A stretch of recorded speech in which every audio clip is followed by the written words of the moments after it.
Ya, oke, monggo bisa dilanjut Bu Tati. Saya izin ini sambil saya apa? ah, saya matikan kamera karena saya mau pindah tempat. Izin. Monggo bisa dilanjut Bu Tati. Baik, untuk Bapak Inam, untuk faktual, eh, eh, menurut saya penjelasan terkait makna sholat dan zikir itu memang sudah mencakup dasar faktual ya, seperti adanya ayat Al-Quran dan hadis, tetapi menurut saya masih kurang memberi contoh konkret yang lebih dekat dengan pengalaman siswa. Misalkan, bagaimana sholat dapat langsung diaplikasikan dalam situasi kehidupan sehari-hari, seperti menghadapi stres atau kesulitan belajar.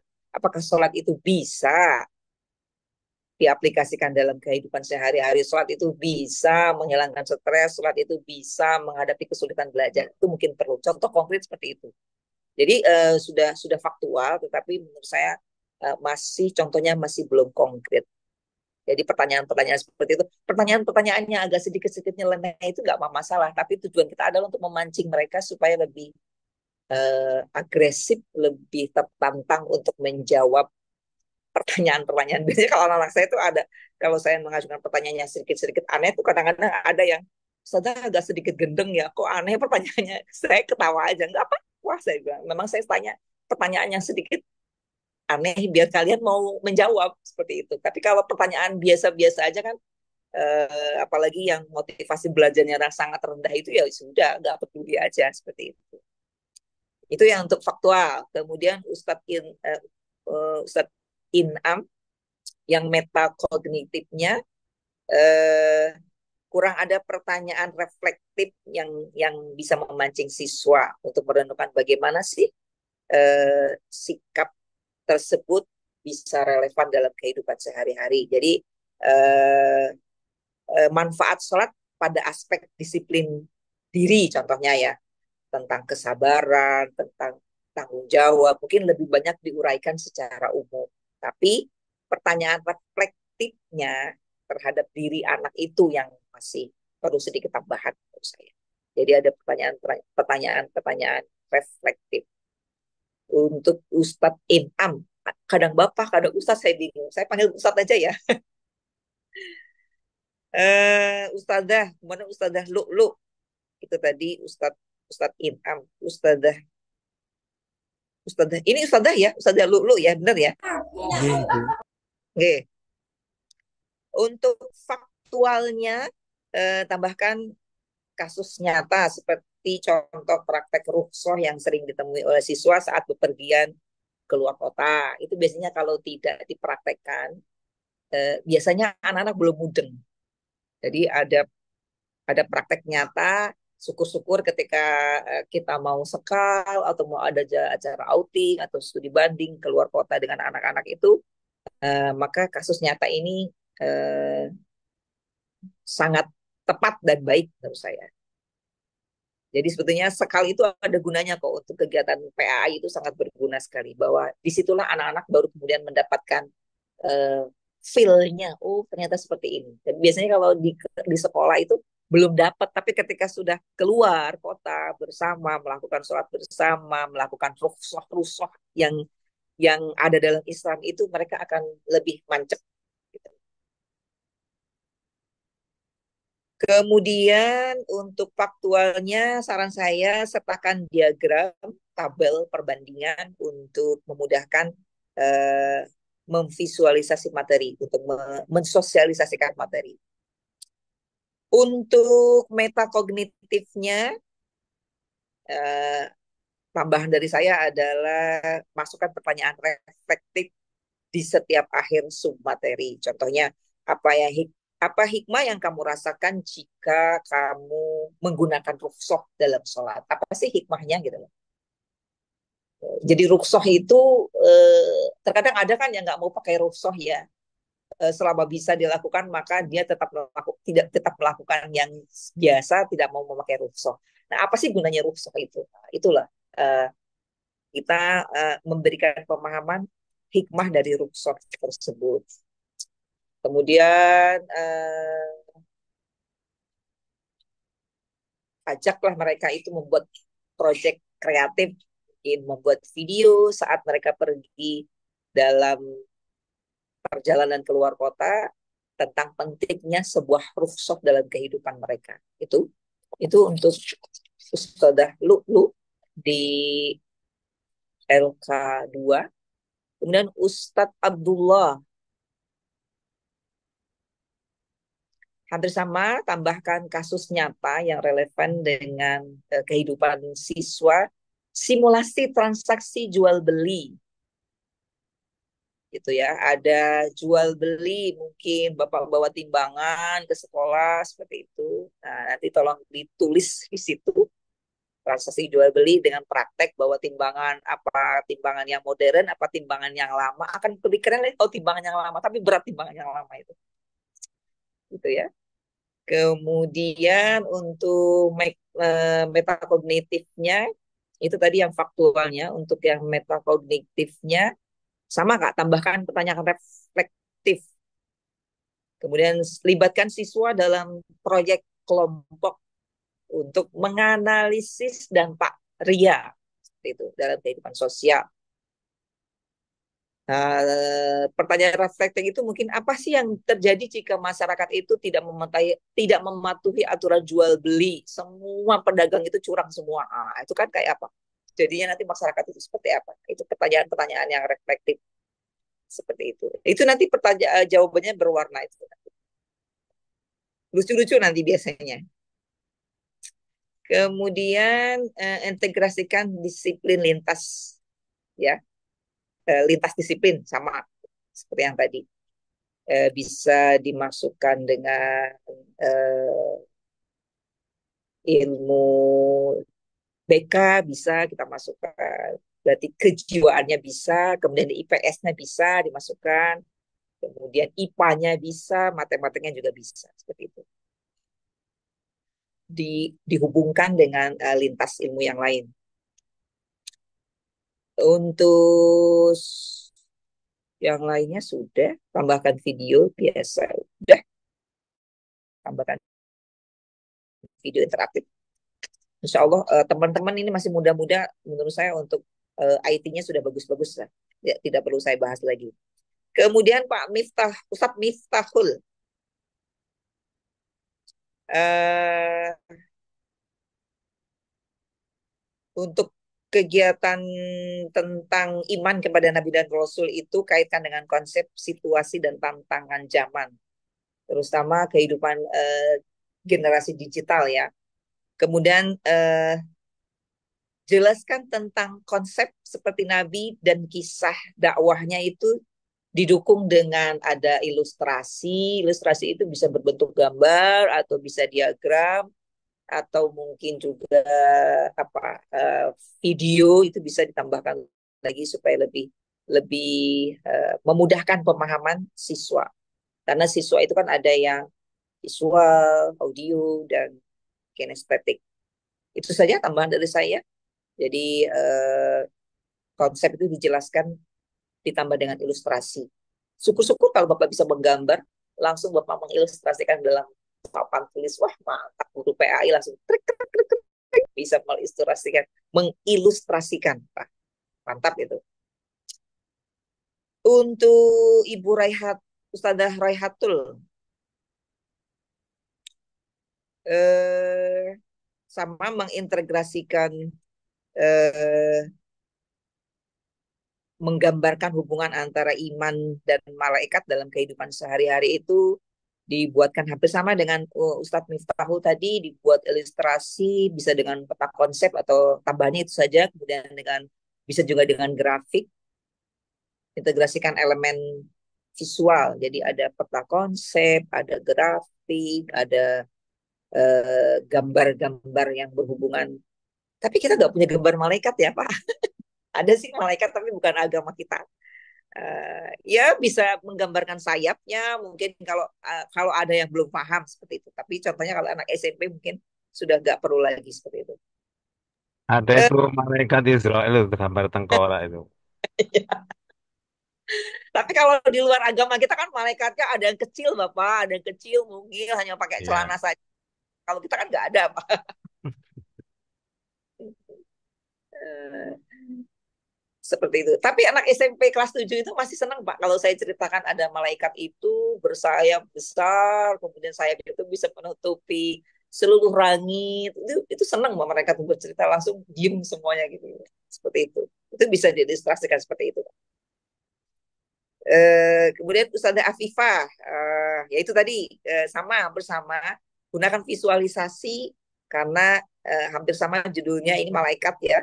Jadi eh, video animasi itu bisa menjelaskan konsep-konsep abstrak karena kan malaikat itu abstrak ya, nggak bisa kita lihat.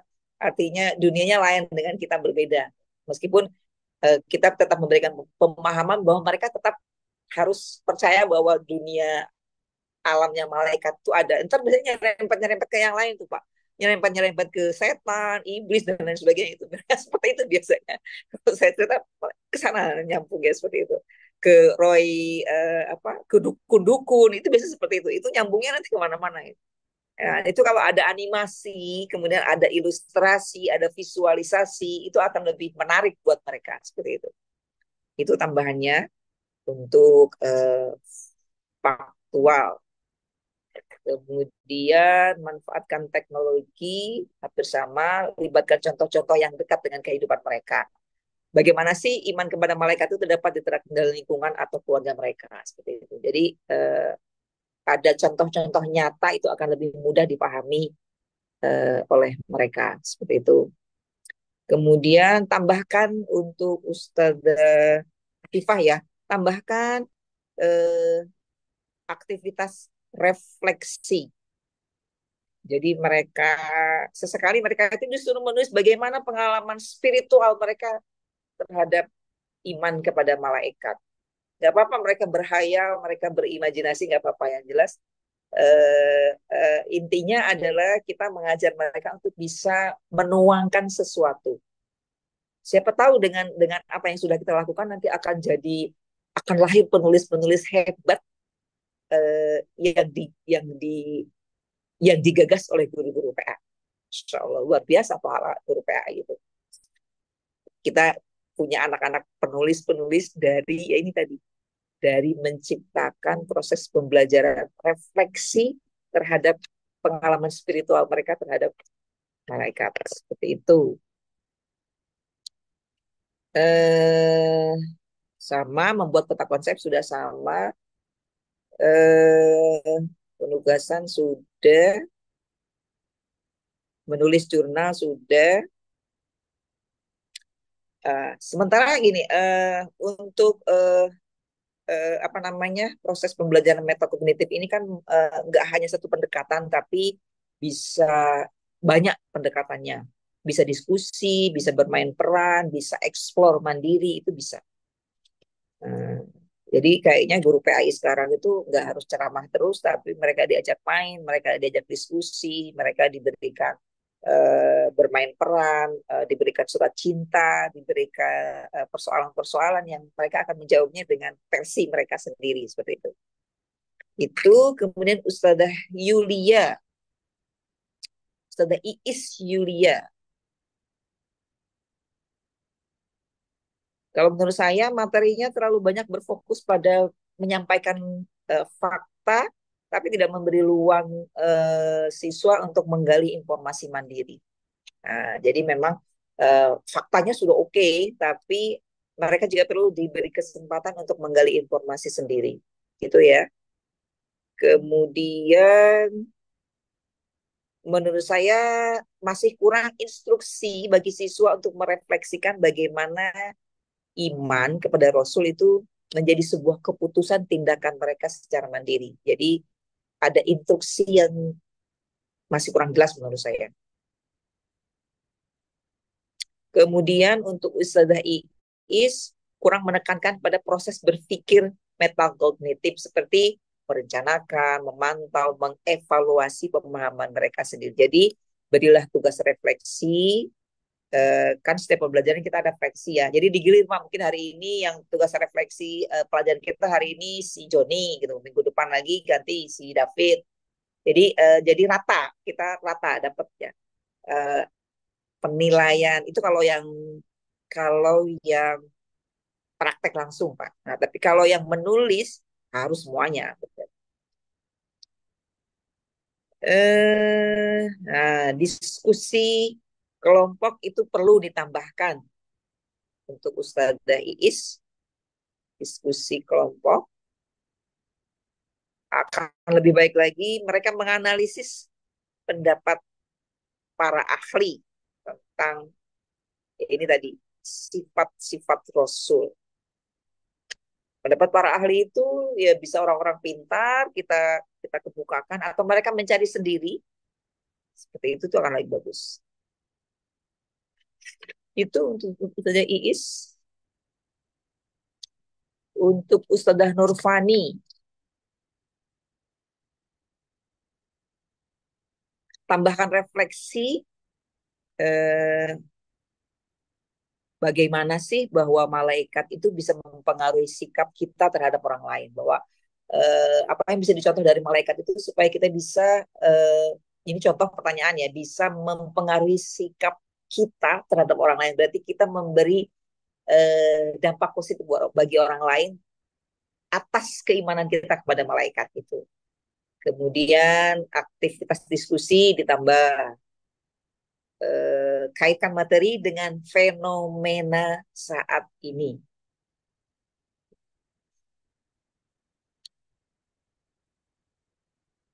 Apakah mungkin malaikat itu bisa menguatkan spiritual kita karena dunia sekarang itu terbalik, Pak. Malam Jumat itu menjadi malam yang menakutkan bagi anak-anak sekarang. Malam Jumat itu malam malam horor, malam hantu. Nah, itu yang perlu kita pemahamkan pada mereka bahwa eh, itulah media informasi palsu menurut saya itu media yang membuat karena murid saya seperti itu udah malam Jumat dia takut gitu loh. Nah, itulah itu tugas kita Bapak. Tugas kita adalah menguatkan spiritual siswa untuk menghadapi tekanan-tekanan informasi palsu. Itu tugasnya guru PAI. Nah, ini perlu. Jadi kaitkan materi itu dengan fenomena saat ini. Itu kemudian untuk Ustazah Nurfani berikan panduan lebih spesifik kepada setiap siswa. Misalnya membuat jurnal harian, bagaimana mereka mencoba menerapkan nilai yang dipelajari dalam konsep malaikat. Contoh seperti menerapkan nilai, kira-kira konsep malaikat itu bagaimana nilainya untuk setiap siswa secara spesifik. Jadi buat panduan lebih spesifik supaya mereka bisa membuat jadwal harian. Atau paling tidak sudah berazam lah bahwa konsep malaikat itu seperti ini untuk bisa kita contoh dalam kehidupan sehari-hari, bahwa malaikat itu penurut, makhluk yang sangat baik seperti itu. Terus manut dah sami nawaltok nak gitu. Eh, Tambahkan mekanisme evaluasi untuk mengukur seberapa pemahaman mereka, itu perlu ditambahkan menurut saya. Seperti rubrik atau kriteria penilaian berbasis teman atau kriteria penilaian berbasis eh, kelompok, itu akan lebih baik juga. Itu untuk Ustazah Nurfani. Untuk Ustadz Wildan, kalau saya melihat di LK ini mohon perhatikan spasi dan format penulisannya. Jadi spasi itu sudah diatur kanan kirinya sama, kemudian font penulisannya saya perhatikan ada yang berubah-ubah, mungkin ada yang Thalia, mungkin ada yang Area, ada yang Toha seperti itu, ya, Tahoma seperti itu. Jadi itu mohon nanti diperhatikan lagi. Eh, Kemudian yang untuk faktual, jelaskan langkah-langkah pembelajaran secara rinci. Sepertinya contohnya durasi setiap kegiatannya, berapa jam durasinya, kemudian aktivitas spesifik yang mendorong diskusi dan refleksi siswa, kemudian alat bantunya apa saja. Itu jadi ada langkah-langkah pembelajaran secara rinci. Penyajian materi masih cenderung berbasis ceramah atau presentasi. Eh, Menurut saya perlu ditambah dengan eh, studi kasus, pembelajaran proyek, yang yang saya lihat tidak dimanfaatkan. Seperti simulasi, seperti itu. Simulasi permainan ya, bisa permulasan. Simulasi itu bisa idenya diambil dari anak-anak sendiri kok. Simulasi contohnya interaktif ya, simulasi beragama, diskusi tentang kasus nyata. Jadi penerapan moderasi beragama itu bisa. Biasanya anak-anak tuh lebih kreatif kok. Anak-anak lebih kreatif kok. Itu bisa diaktifkan anak-anak itu. Kita tinggal buat aja jurnalnya. Kamu harus begini dengan aturan yang jelas. Kemudian dengan langkah-langkah pembelajaran yang jelas. Kita ketikkan, kita bagikan. Mereka nanti jalan sendiri biasanya. Yang penting langkah-langkah pembelajarannya dibuat secara rinci. 1.1 apa, melakukan apa, 2 melakukan apa. Itu mereka akan lebih mudah lagi. Kemudian untuk Ustadz Wildan libatkan siswa dalam aktivitas reflektif. Yaitu tadi bisa menulis, bisa merekam, moderasi di sekolah atau komunitas. Jadi intinya kita dianjurkan untuk mencoba membiasakan mereka mau menulis seperti itu. Syukur-syukur nanti reflektif setiap pelajaran dari anak itu dijadikan satu menjadi sebuah buku mantap. Jadi buku saku, satu buku satu kelas. Itu kan lebih lebih mantap gitu. Materi PAI, wow keren.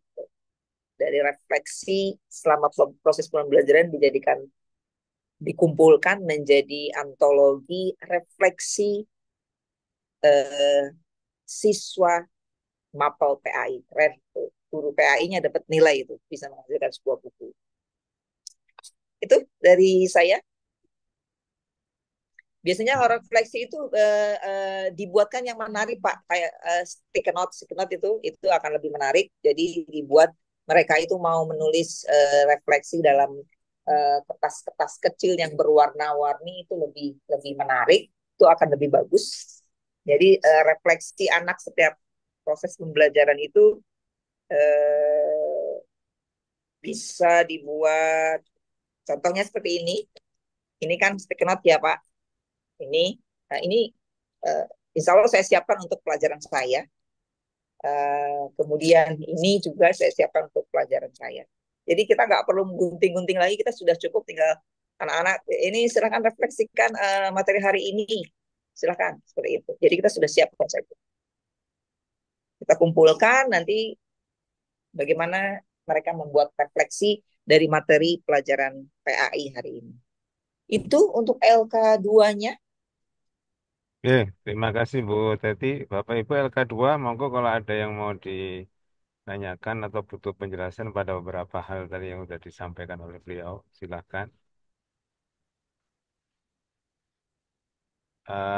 Bu Teti tadi dari paparannya sangat mengeksplorasi lebih luas ya, lebih jauh, tidak hanya sebagaimana yang mungkin Bapak Ibu lihat di contoh LK, di contoh tugas.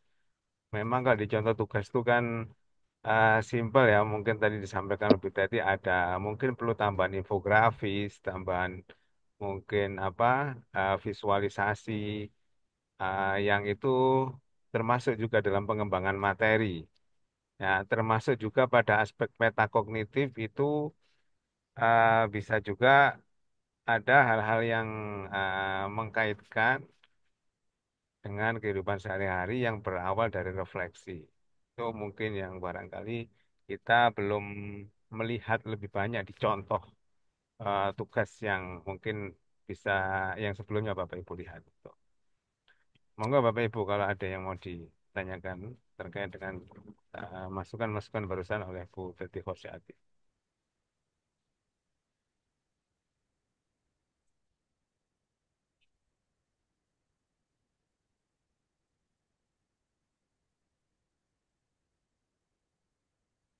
Ada Bapak Ibu?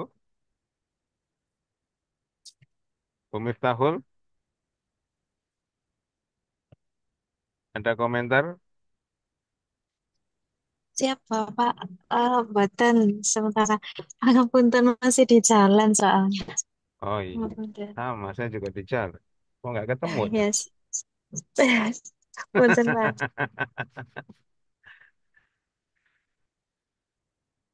Oke, yang lain. ada mungkin hal-hal yang butuh penjelasan, tambahan, atau yang ditanyakan dari apa yang disampaikan oleh Bu Teti tadi.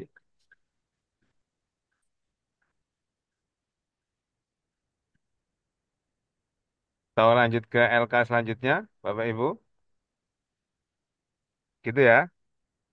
Nah, nanti kalau misalnya ada yang keingat dan mau ditanyakan boleh silakan. Monggo Bu Teti. Baik, selanjutnya penyusunan lembar LKPD.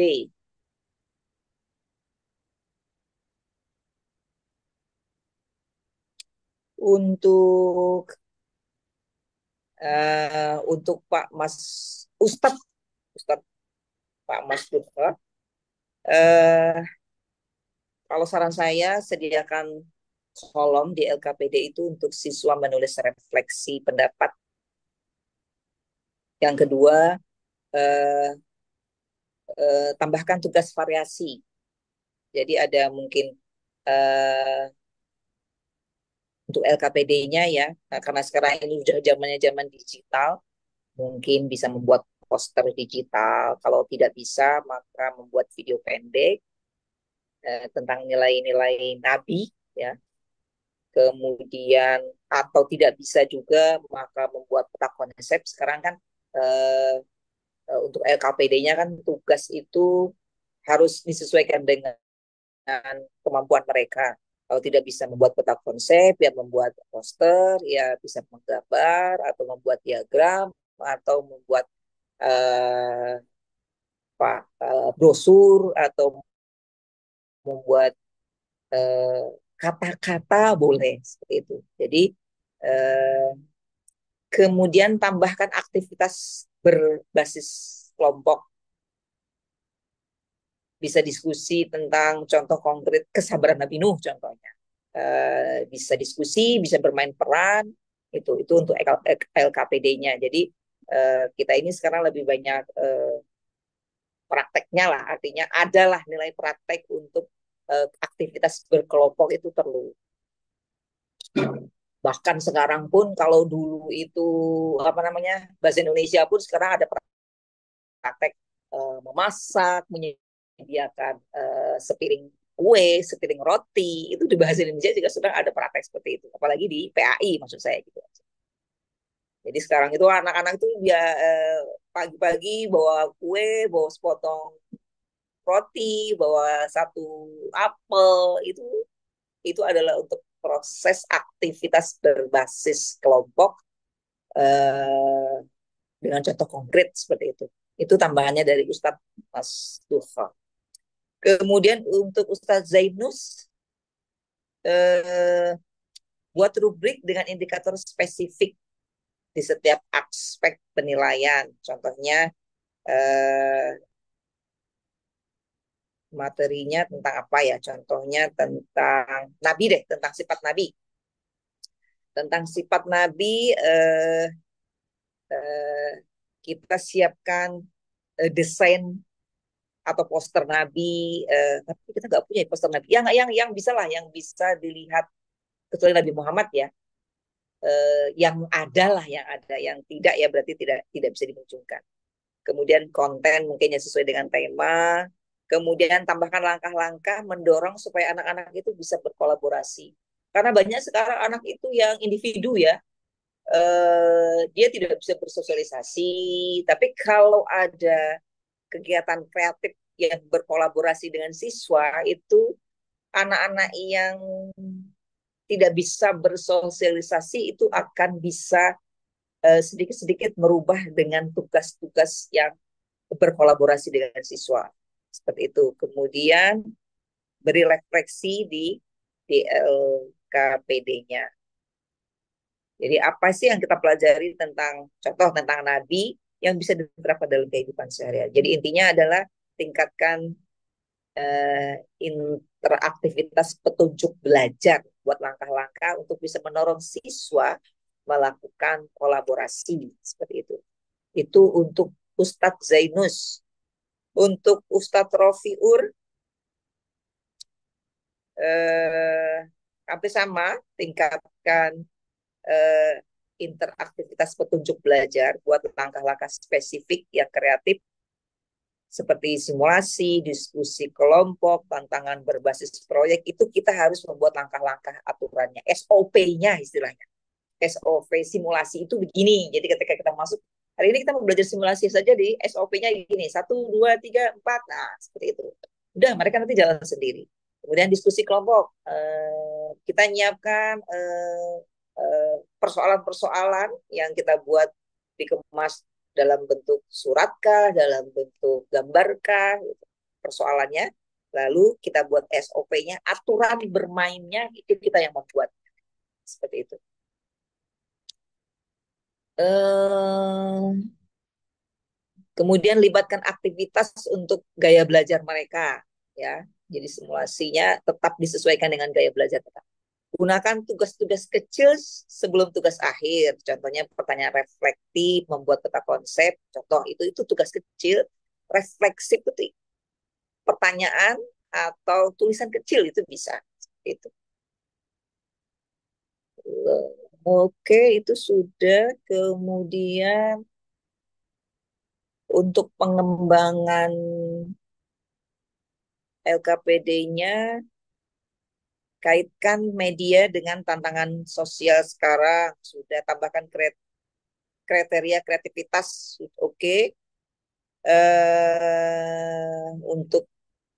Untuk media ini insya Allah teman-teman sudah oke semua lah untuk media. Oke, Ustadz itu sudah Ustadz Inam. Untuk Ustadz Inam, untuk pengembangan LKPD tambahkan langkah-langkah detail pada petunjuk belajar. Jadi menurut saya SOP-nya masih kurang. Jadi silakan ditambah langkah-langkah yang detail lagi, seperti contoh diskusi dan lain sebagainya. Itu kita buatkan SOP. Gunakan diferensi tugas untuk menyesuaikan dengan kemampuan siswa. Jadi menyediakan opsi tugas berbasis kreatif bagi anak-anak yang cerdas, berarti tugasnya mungkin agak sedikit ditambah lebih berat. Kemudian tugas bagi siswa yang low, maka dia cukup mungkin dikasih tugas hanya 2. Bagi mereka yang kreatif, yang cepat, maka dikasih lagi tugas lagi. Seperti itu. Jadi diferensi tugasnya jelas. Kemudian untuk Ustadz Inam, sediakan rubrik penilaian rinci yang mencakup aspek, ada kreativitas, rubriknya ya, ada kreativitas, ada pemahaman materi, ada presentasi dan visual. Jadi ada materinya, ada kreativitasnya. Usahakan soal-soal itu disesuaikan dengan judul materi. Nah, biasanya ada soal-soal pertanyaan-pertanyaan di LKPD itu nggak nyambung sama judulnya. Seperti itu. Biasanya ada. Makanya dari awal saya kasih tahu untuk rubrik. Biasanya kan teman-teman kadang-kadang itu rubrik itu copy paste dari mana gitu ya. Terus nggak diganti dalamnya. Seperti itu. Nah itu mohon diperhatikan. Jadi ada kreativitas, ada pemahaman materi, dan ada kalau memang ada presentasi visualnya silakan. Kemudian beri interaksi yang melibatkan permainan edukasi. Ya, ada apa ya? Ada ice breakingnya lah seperti itu. Apa dibuat gambar-gambar menarik? Kalau di kuisis kan ada yang lewat tuh, ada promo-promo yang lewat, ya itu bagi anak tertentu itu sebuah kebahagiaan bisa melihat sambil mengerjakan kuisis, ada yang lewat itu sebuah hiburan gitu. Tapi ada juga yang merasa terganggu ya, ya itulah.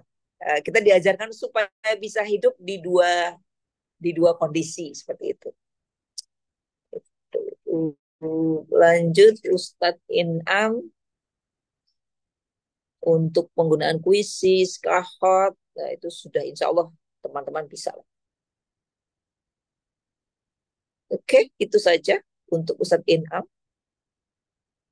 Untuk Ustazah Lu'lu, berikan langkah-langkah terperinci hampir sama dengan tadi. Langkah-langkahnya dibuat lebih terperinci, SOP untuk proses tugas pembelajaran itu diskusi, simulasi itu harus langkah-langkah terperinci dengan jelas tugasnya. Eh, Aktivitas simulasi, oke, sudah. Buat rubrik rincian yang mencakup hampir sama dengan tadi dengan Ustadz Inam, membuat rubrik rincian penilaian rinci yang mencakup ada kreativitas, pemahaman, dan kualitas presentasi. Untuk yang lainnya, insya Allah untuk digital, insya Allah teman-teman muda-muda ini sudah hebat-hebat untuk IT-nya. IPEC-nya sudah bagus. Cukup menurut saya.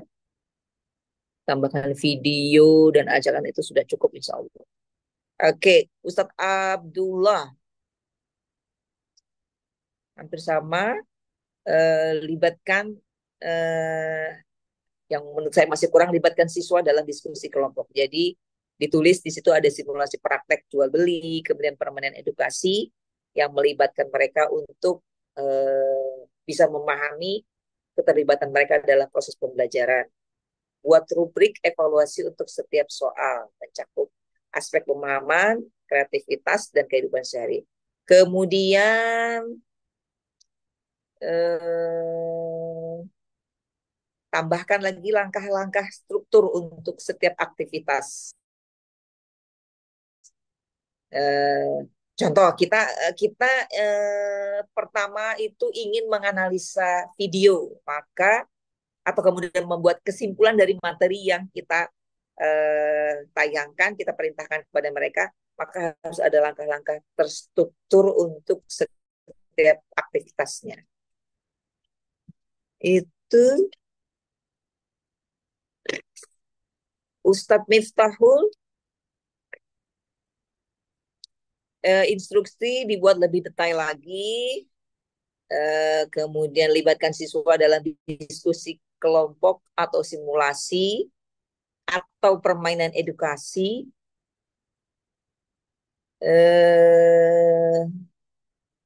Rubrik penilaian lebih rinci lagi di setiap soal atau tugas agar bisa memahami keberhasilan mereka. Beri opsi aktivitas berbasis kinestetik. Ini diferensiasinya bisa ada prakteknya, ada visualnya, ada audionya, bisa diagram, bisa auditorium, bisa. Itu saja dari saya untuk Ustadz Miftahul. Ustadzah Royhatun sama ajukan buat pertanyaan reflektif yang spesifik, yang lebih spesifik, yang mempengaruhi keputusan dalam kehidupan sehari-hari. Kemudian tambahkan aktivitas proyek atau kolaborasi. Kemudian tambahkan langkah mengerjakan untuk setiap tugas. Jadi panduannya harus diperjelas. Perjelas instruksi ya, memperjelas instruksi, tingkatkan refleksi, kemudian tambahkan aktivitas berbasis proyek atau kolaborasi. Itu untuk Ustadzah Royhatun. Untuk digital sudah. Untuk Ustadzah Afifah, tambahkan elemen visual, tabel, grafik untuk memudahkan anak siswa untuk memahami materi. Jadi ada visualnya, ada tabel atau grafik, memudahkan anak-anak untuk bisa memahami materi. Kemudian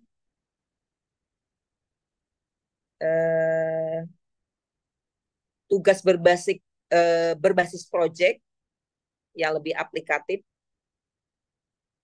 Kemudian simulasi peran, role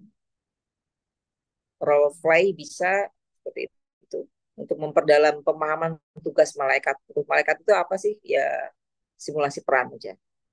Kaitkan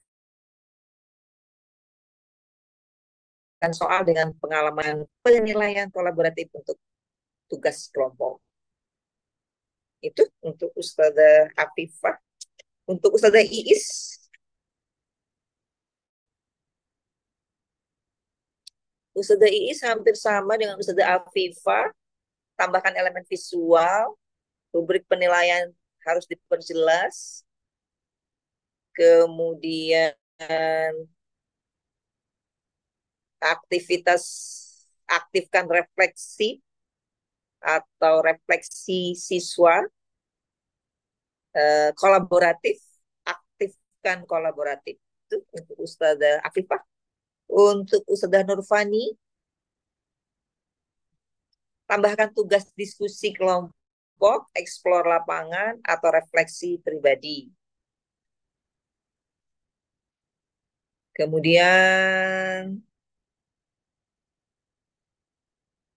untuk ini berikan skenario kehidupan nyata seperti contohnya tantangan moral di media sosial, bagaimana siswa mengkaitkannya dengan nilai iman kepada malaikat. Kemudian aktifkan kreativitas anak-anak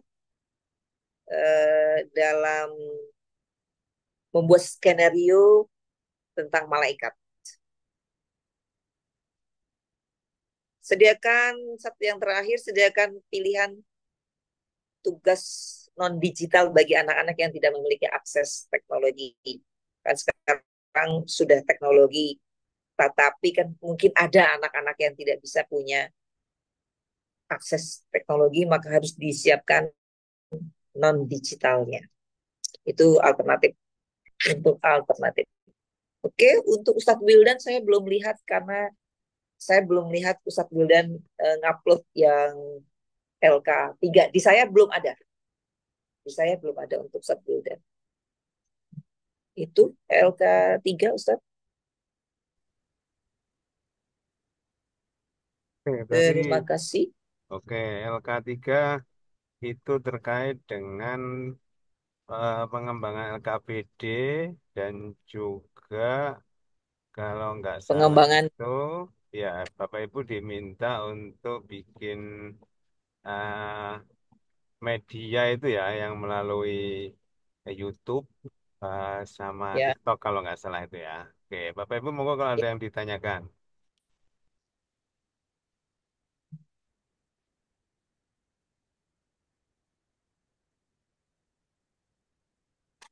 Bu Tati, monggo kalau mau minum-minum dulu boleh Bu Tati sambil nunggu mungkin Bapak Ibu. Monggo, yang mau minum bebas. Kebetulan saya jauh dari minum, nanti saja. Oke, siap, siap, siap. Bapak Ibu silakan. Yang LK3 sebelum kita lanjut ke LK yang terakhir hari ini LK4. Tapi untuk teman-teman tuh TikTok itu sudah tahu kan aturannya berapa menit ya Pak ya? Ya, kemarin masukan saya begini, kan ada Bapak Ibu itu yang tidak semua ya, ada beberapa yang dia itu sama yang diunggah itu antara di apa itu YouTube dengan TikTok ya. Ah, ada juga yang mungkin nggak tahu. Kalau menurut saya kan gini, TikTok itu kan durasinya umumnya lebih pendek ya daripada YouTube gitu ya.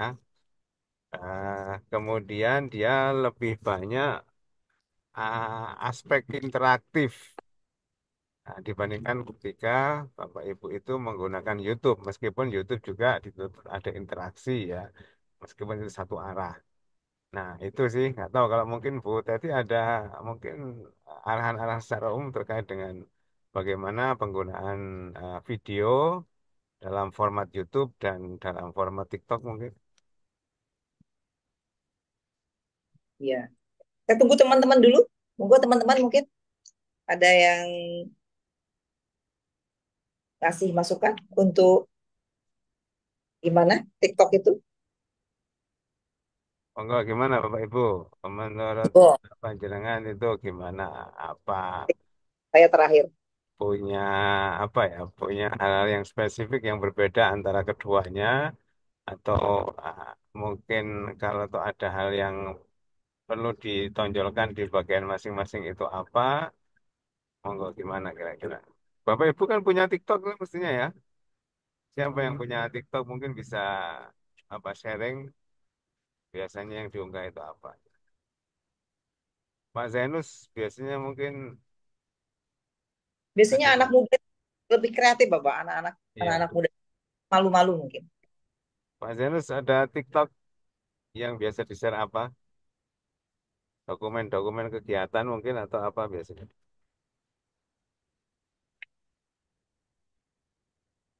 Atau Pak Rofi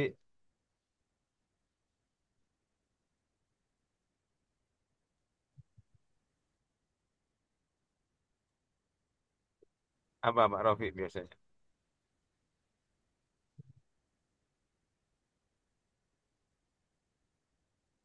Untuk TikTok ini,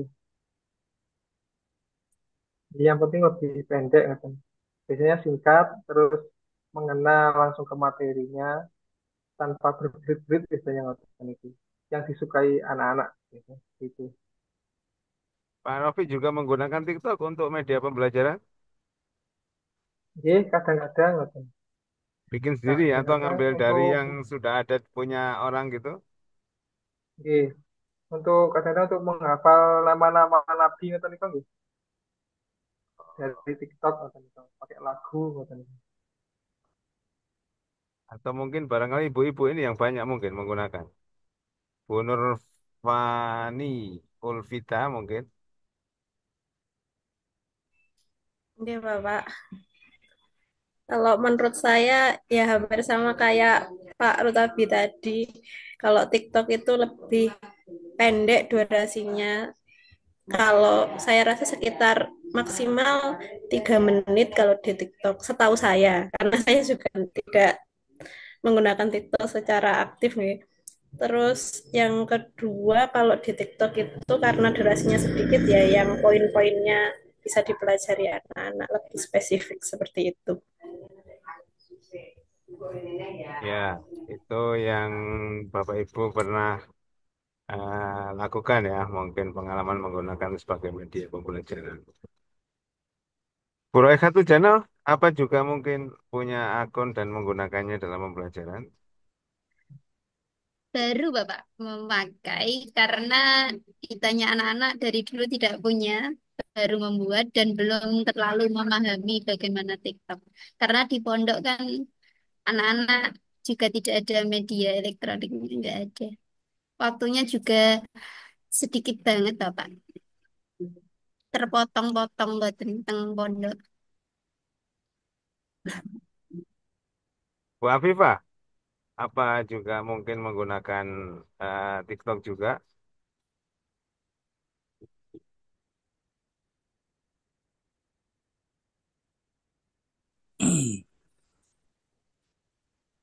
Oh Pak Inam, apa menggunakan TikTok? Saya hanya pengguna, Pak. Tidak pernah buat apa konten. Tapi kalau setahu saya, dari beberapa teman yang memang aktif di TikTok itu rata-rata menggunakan yang diunggah itu rata-rata ya memang videonya dari template-template yang ada di TikTok itu. Rata. Memang durasinya juga lebih pendek daripada YouTube. Kalau Ya, setahu saya durasi di apa, di beberapa template itu paling panjang 40-an 40 detik cuma. 40 detik. Iya. Oke, kalau saya sih TikTok nggak punya, ya. Anak saya malah yang punya itu. Jadi habis saya itu yang lama maupun yang baru itu dibikin akun punya anak saya, punya anak saya. Saya mana enggak. Kalau saya hanya menggunakan YouTube untuk media pembelajaran selama ini yang saya gunakan. Tapi ya tidak banyak variasi ya, karena kebetulan materi yang saya jelaskan ini kan ah, apa ya mungkin sebenarnya bisa dijadikan variasi ya melakukan melalui animasi misalnya begitu ya.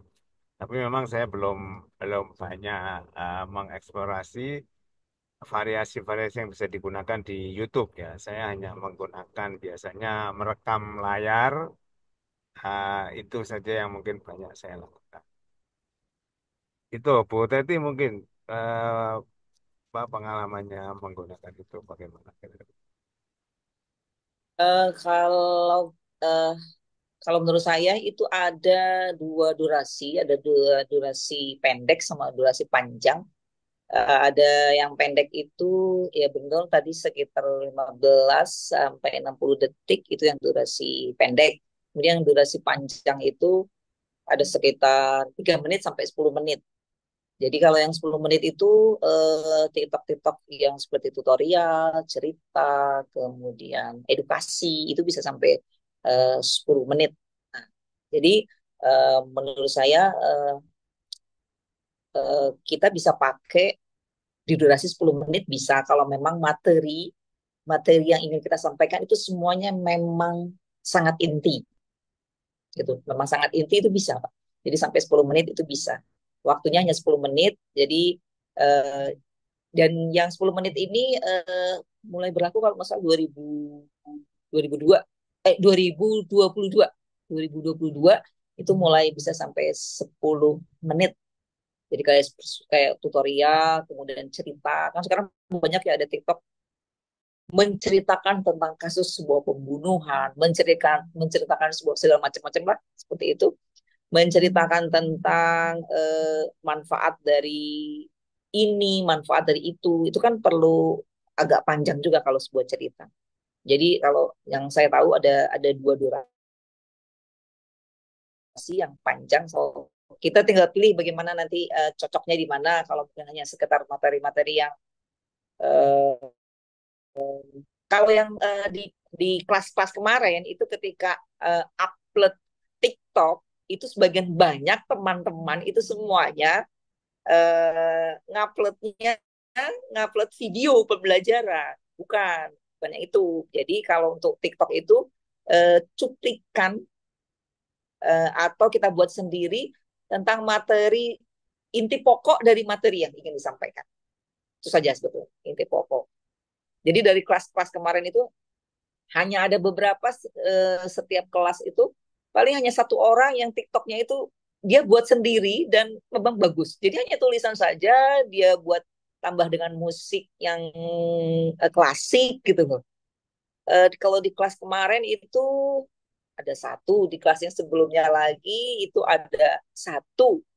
Selebihnya hanya memotong video pembelajaran yang sudah dia buat. Seperti itu. Jadi kalau TikTok itu menurut saya kita bikin saja dari suara kita, kemudian ada tulisan, ada musik, cukup inti foto, inti dari apa yang ingin, pesan yang ingin kita sampaikan, pesan yang ingin kita sampaikan, itu saja. Itu saja. Ya, ya memang kebanyakan kalau kita lihat dari eh, tugas ini di batch-batch sebelumnya itu banyak yang mengupload ulang video YouTube-nya, ada yang hanya memperpendek tanpa melihat bagian-bagian mana yang dia harus apa cantumkan di TikTok lah. Memang masih mungkin ya Bapak Ibu guru itu perlu mengidentifikasi apa yang memang harus muncul di TikTok yang itu berbeda dengan YouTube. Nah, tentu apa tadi sebagaimana yang disampaikan oleh Bu tadi, saya kira memang benar bahwa durasinya itu lebih pendek. Kalau toh panjang memang pada poin-poin inti yang memang harus disampaikan. Itu Bapak Ibu. Oke, kita lanjutkan LK selanjutnya gitu Bu Tati. Oke, oke. Untuk LK selanjutnya pada penyusunan instrumen asesmen awal, eh, hampir sebagian besar itu pertanyaan asesmen awal itu eh, tidak terkait kepada materi yang akan disampaikan. Jadi pertanyaan asesmen awal cenderung generik. Jadi tidak sepenuhnya mengarah pada konten pembelajaran materi. Jadi pertanyaannya, apa saja aktivitas kalian di rumah? Sementara materinya tentang sholat. Jadi nggak relevan gitu. Jadi materinya tentang meyakini Nabi dan Rasul Allah. Tapi pertanyaannya di asesmen awalnya, apa saja kegiatan kalian di rumah? Ya, apa saja yang dilakukan di rumah? Berarti kan nggak matching.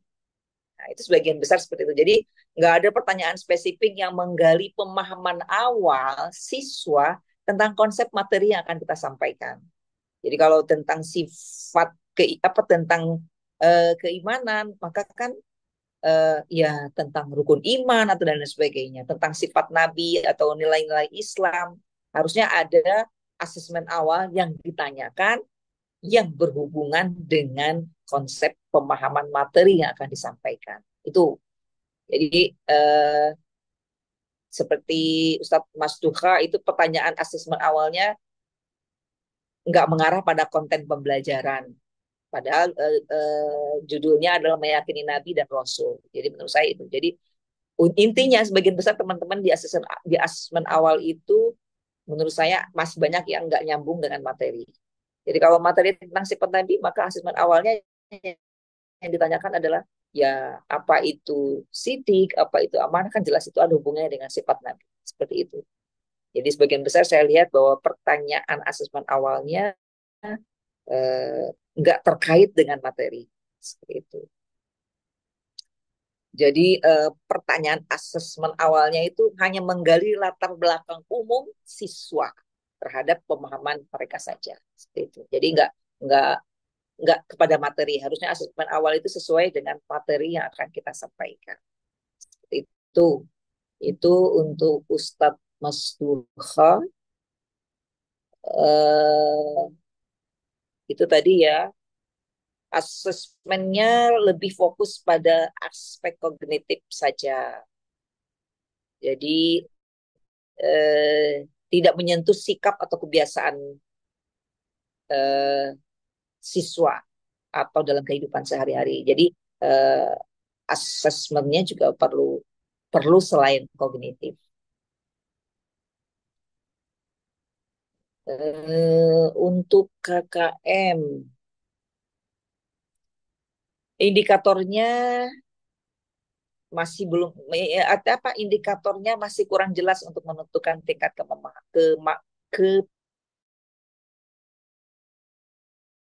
pemahaman atau mohon di dispesifikan lagi indikatornya. Kemudian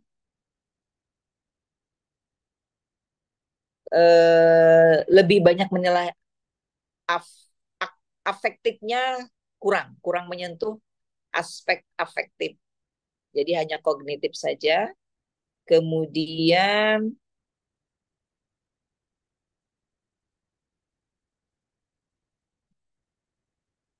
indikatornya masih kurang spesifik ya tadi ya sudah. Eh, Kemudian ini deskripsi spesifik untuk tingkat dalam rubrik, contohnya mahir, kemudian baru berkembang, itu deskripsinya harus berbeda. Jadi mahir itu contohnya, mahir itu siswa menjelaskan sifat Nabi dengan detail, memberikan 2 contoh relevan dan menggunakan istilah yang tepat. Nah, kalau belum berkembang, siswa memahami sifat Nabi dengan bantuan dan hanya memberikan 1 contoh yang relevan. Jadi deskripsinya mahir, berkembang, baru berkembang, itu tetap harus berbeda. Jadi deskripsinya di setiap tingkatan itu harus spesifik. Itu untuk Ustadz Mas Duha. Untuk Ustadz Zainus, eh, tambahkan pertanyaan tentang pengetahuan dasar di asesmen awal tentang materinya. Itu hampir sama tadi. Saya sudah katakan tadi secara garis besar, pertanyaan di asesmen awal masih belum mengarah kepada materi yang akan disampaikan. Ya, contohnya kalau tentang eh, sifat wajib Nabi, maka apa yang kamu ketahui tentang sifat wajib Nabi dan Rasul? Itu pertanyaan di asesmen awal, harusnya seperti itu. Pertanyaan untuk Ustadz Zainus, pertanyaan hanya berfokus pada ingatan dan pemahaman dasar saja, tidak menyertakan analisis atau evaluasi atau penerapan. Jadi untuk pertanyaannya ada yang lebih analisis itu hot ya, mungkin ada yang pertanyaannya untuk evaluasi atau penerapan ke dalam kehidupan mereka sehari-hari. Contoh mungkin eh, bagaimana siswa menghubungkan nilai keimanan dengan kehidupan sehari-hari itu contoh nih contoh dari saya saja. Kemudian deskripsi kriterianya dibuat lebih rinci lagi, tambahkan contoh konkret dalam rubrik penilaian, tambahkan aspek afektif, jadi jangan hanya kognitif saja dalam KKTP-nya. Kemudian hubungkan nilai dengan situasi nyata. Kemudian sesuaikan kriteria siswa dengan kemampuan yang berbeda. Seperti itu.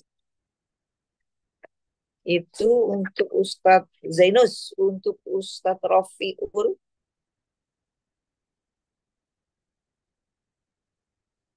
hampir sama. Tadi pertanyaannya lebih banyak menggali informasi umum saja pada asesmen awal. Jadi belum relevan dengan materi pembelajaran bersama. Tadi sudah sebagian besar mirip sama. Asesmennya hanya berbasis angket dan wawancara saja, tapi tidak melibatkan pengamatan dan eksplor. Tidak tidak ada pertanyaan yang hot.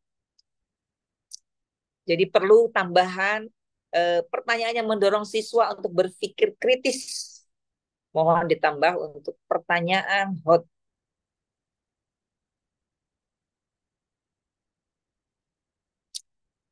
Tambahkan pertanyaan yang menggali pemahaman awal tentang moderasi beragama, contohnya. Sudah oke. Fokus pada afektif, sudah oke, hampir sama. Tambahkan evaluasi bertahap.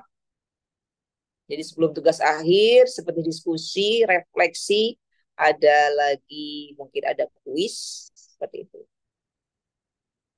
Untuk formatifnya, sudah. Untuk sumatifnya, hampir sama. Sudah oke, sudah oke. Dari saya itu untuk Ustadz Inam.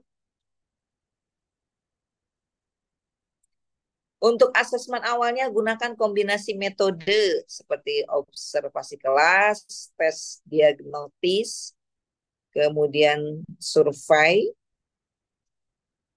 agar lebih komprehensif. Kemudian fokus pertanyaan pada kompetensi inti. Contoh pemahaman bacaan, gerakan, dan hikmah sholat. Difokuskan pada kompetensi inti saja. Nah, untuk KKTP-nya deskripsi kriteria dengan indikator yang jelas. Berarti deskripsi indikatornya masih kurang jelas dan kurang terukur. Jadi buat kata operasionalnya harus lebih terukur. Dibuat rubrik yang lebih rinci dalam setiap kategori. Kemudian interval nilai agar lebih proporsional. Ada interval nilainya itu terlalu jauh dari 71 ke 100. Itu terlalu jauh. Jadi dari 0,40, kemudian 40, 45, 50, 40, dari 0 ke 40, 41 ke 55, dari 55 ke 70, dari 70 ke 100. Itu nggak profesional. Jadi nggak sesuai dengan proporsionalnya. Jadi gunakan tingkat, bisa tingkat 5, bisa tingkat 4. Artinya nggak jomplang gitu loh. Dari 71 ke 100 itu terlalu jauh. Terlalu jauh. Bisa bisa 4 tingkat, bisa 5 tingkat. Jadi 0 sampai 40, 41 sampai 55, kemudian 56 sampai 70, 71 sampai 85, kemudian 86 sampai 100. Itu lebih proporsional. Jadi saya lupa, ada yang jelas saya lihat itu interval nilainya terlalu jomplang.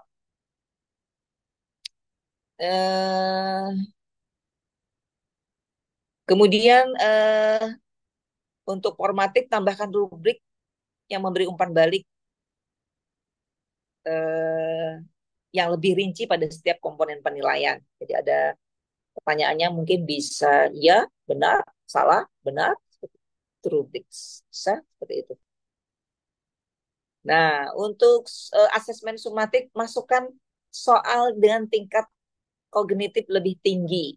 Jadi soal itu ada yang C1, C2, C3, C4, C5, C6.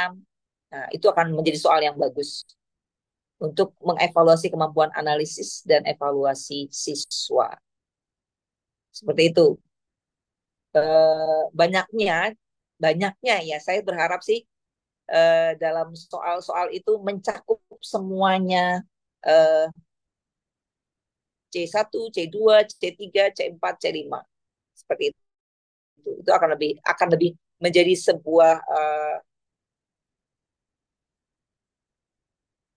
sebuah keberhasilan bila itu bisa dibuat seperti itu. Jadi bertingkat, tingkat kognitifnya lebih tinggi. Itu untuk Ustazah siapa tadi? Ustadz Inam. Ustadz Inam. Ustazah Lu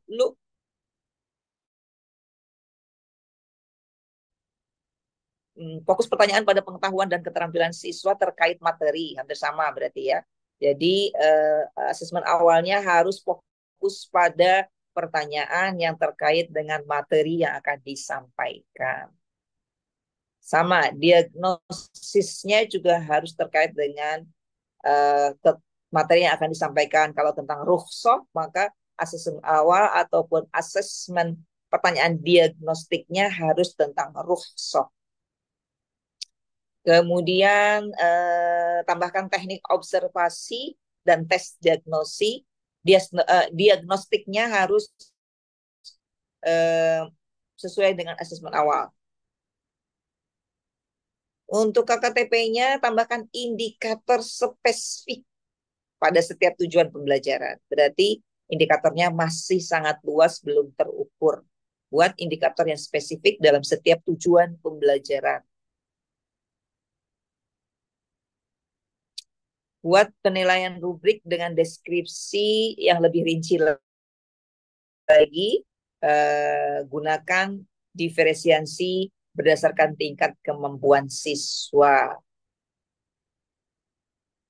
Untuk formatifnya, tambahkan rubrik yang mengevaluasi aspek kualitas.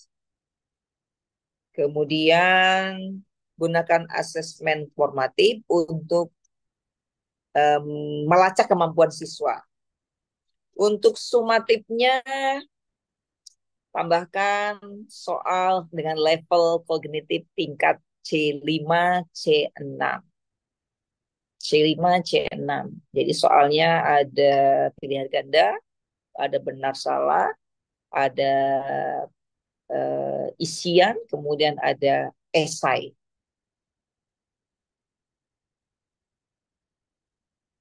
Kemudian gunakan asesmen variatif ya. Ada portofolio, ada studi kasus. Itu untuk Ustadz Abdullah.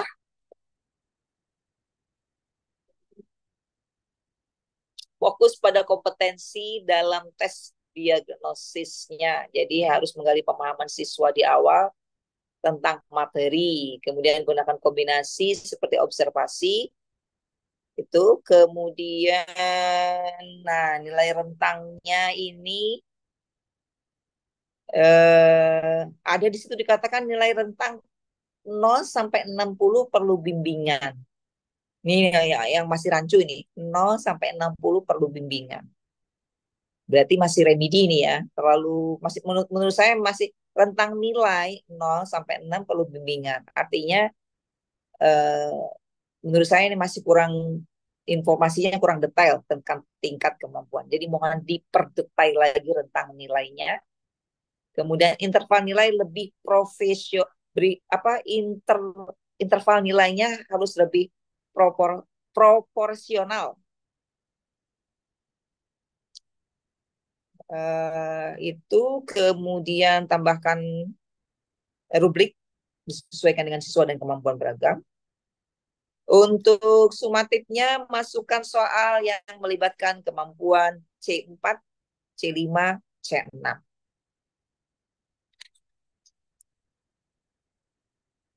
Itu untuk Ustadz Abdullah. Untuk Ustadz Miftahul hampir sama tadi, tes diagnosisnya adalah untuk mengevaluasi pengetahuan awal siswa sesuai dengan materi. Indikator pencapaiannya harus lebih spesifik dalam mendeskripsikan kriteria. Rubrik penilaian dengan indikator terperinci. Jadi rubrik penilaiannya, indikatornya harus lebih terperinci lagi. Nah, berarti yang selanjutnya interval nilainya harus lebih proporsional. Berarti tadi bisa jadi rentangnya terlalu tinggi. Saya lupa ada pokoknya ada beberapa yang memang interval nilainya harus disesuaikan dengan tingkat kemampuan siswa. Gunakan soal tingkat kognitif lebih tinggi bersama dengan yang lain. Ada asesmen umpan balik. Untuk sumatif, perbanyak soal tingkat kognitif yang tinggi karena sudah SMP ya. C4 sampai dengan C6 untuk Ustadz Miftahul. Jadi perbanyak soal hotnya atau tingkat C4 dan C6. Untuk Ustadz Raihatul, untuk asesmen awalnya tambahkan pertanyaan yang relevan dengan tujuan pembelajaran, pemahaman dasar tentang rukun iman kepada malaikat.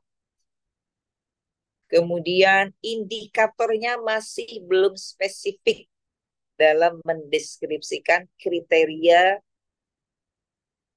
materi pelajaran. Rubrik penilaian diperinci lagi dalam setiap kategori penilaian. Gunakan rentang waktu yang proporsional untuk Ustadzah Raihatul.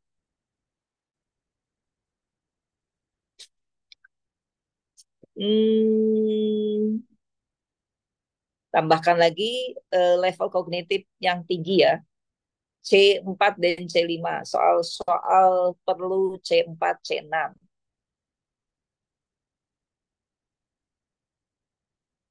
Buat soal yang sesuai dengan kehidupan nyata siswa supaya lebih relevan. Jadi ada soal bercerita tentang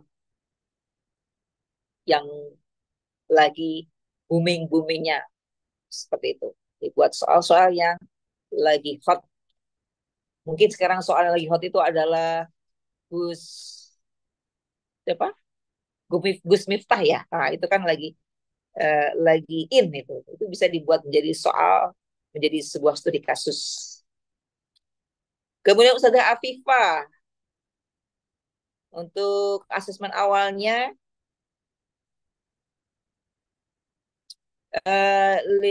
buatlah pertanyaan berbasis situasi untuk menggali penerapan tentang konsep iman kepada malaikat.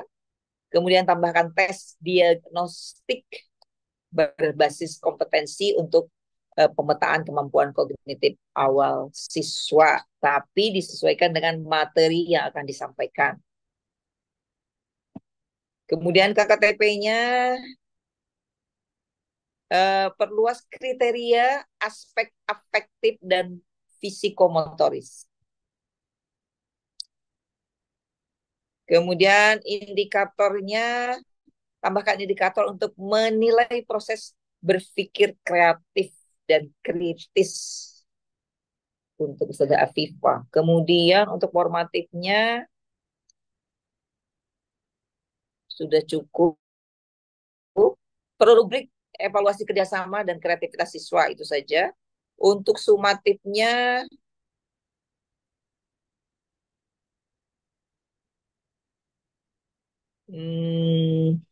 tambahkan instrumen untuk menilai aspek afektif. Instrumen atau kayak rubrik lah gitu untuk sumatifnya. Itu untuk Ustazah Afifah. Untuk Ustazah Iis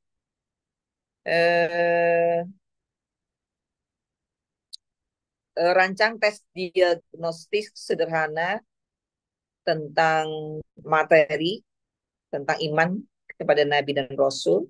Kemudian tambahkan observasi langsung. Kemudian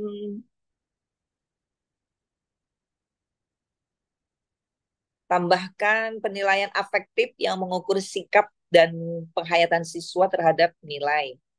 Nilai seorang nabi. Kemudian sudah bagus, tambahkan kolaborasi dalam meningkatkan interaksi siswa. Eh, Variasikan teknik penilaian, misalnya ada penilaian diskusi, penilaian simulasi, atau proyek kecil. Kemudian untuk sumatifnya, tambahkan penilaian sikap. Tambahkan penilaian sikap dan untuk sumatif bisa tugas proyek membuat video kreatif bisa tentang nilai-nilai praktis seorang nabi. Itu untuk Ustazah Iis. Untuk Ustazah Nurfani, eh, tambahkan tes singkat berbasis konsep dasar iman kepada malaikat sesuai dengan materi ya. Pertanyaan asesmen awal harus relevan terhadap materi pembelajaran dan disesuaikan dengan pengalaman siswa. Untuk KKTP-nya, deskripsi kriteria dengan indikator yang spesifik, harus lebih indikatornya spesifik. Kata kerjanya harus lebih operasional. Tambahkan rubrik penilaian untuk setiap kategori. Itu kemudian formatifnya, formatifnya sudah oke sih. Tambahkan refleksi saja. Di formatif itu tambahkan refleksi saja untuk lebih memberikan pemahaman kepada siswa. Untuk sumatifnya sudah oke. Oh, tambahkan pertanyaan level tingkat tinggi C4, C5 untuk Ustazah Nurfani. Untuk sumatifnya ditambah pertanyaan level tingkat tinggi C4 dan C5. Itu yang terakhir Ustadz Wildan.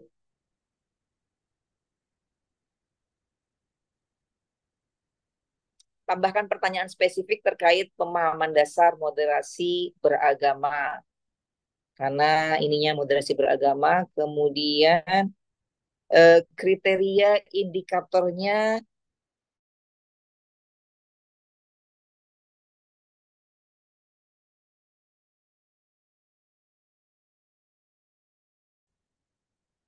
mungkin bisa, contohnya gini, siswa dapat menjelaskan pengertian moderasi beragama dengan menyebutkan minimal 2 prinsip dan 2 contoh aplikasi. Itu kan terukur, ada 2 prinsip dan 1 contoh aplikasi. Contoh konkret untuk setiap kategori layak dan mahir dalam publik itu harus jelas. Deskripsinya harus jelas. Kalau layak itu seperti apa, mahir itu seperti apa. Jadi contoh konkretnya harus jelas, deskripsinya ya, Ustaz Wildan. Sesuaikan kriteria ketuntasan dengan proporsi bobot penilaian. Tambahkan kriteria evaluasi. Jadi asesmen awalnya fokus pada pemahaman awal siswa saja terhadap materi inti. Kemudian indikatornya harus spesifik. Itu saja dari saya. Semoga apa yang saya sampaikan tidak sempurna dan mohon maaf, eh, sebatas itu kemampuan saya untuk mencari-cari kesalahan. Eh, Semoga bisa bermanfaat untuk teman-teman juga untuk saya. Semoga bisa menjadi tambah lebih baik dengan apa yang saya sampaikan ini. Kalau banyak kurangnya mohon dimaafkan teman-teman. Cukup dari saya seperti itu, Ustadz. Oke, Bapak Ibu, LK4 ini tadi ya terkait dengan assessment. Jadi Bu Teti, assessment di LK4 itu memang ada Pertama, asesmen awal, kemudian formatif dan sumatif yang Bapak Ibu guru bikin. Nah, di asesmen awal itu ada dua, sepertinya yang pertama terkait dengan, ada tiga mungkin ya. Pertama terkait dengan latar belakang anak, kemudian terkait dengan gaya belajar, dan terkait dengan kemampuan awal. Yang tadi banyak disinggung oleh Bu Teti, sepertinya kawan-kawan belum apa belum menyebutkan atau belum mengarahkan juga pada pengetahuan awal yang terkait dengan materi yang akan diajarkan mungkin itu ya. Jadi nanti coba Bapak Ibu cek lagi apakah pertanyaan-pertanyaan terkait dengan penggalian kemampuan awal pada aspek materi itu memang belum disentuh ya oleh Bapak Ibu. Nah, itu. Itu Bapak Ibu, monggo kalau ada eh, apa hal-hal yang mau Bapak Ibu sampaikan, penjelasan-penjelasan yang mungkin perlu dikonfirmasi dari Bu Teti Hosiati, silahkan.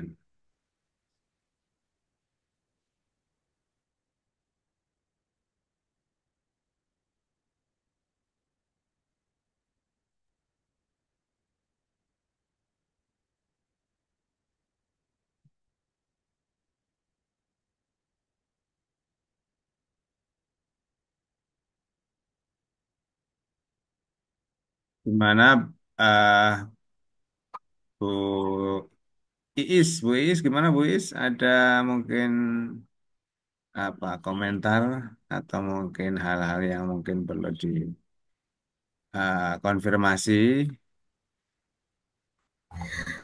Terima kasih Bapak.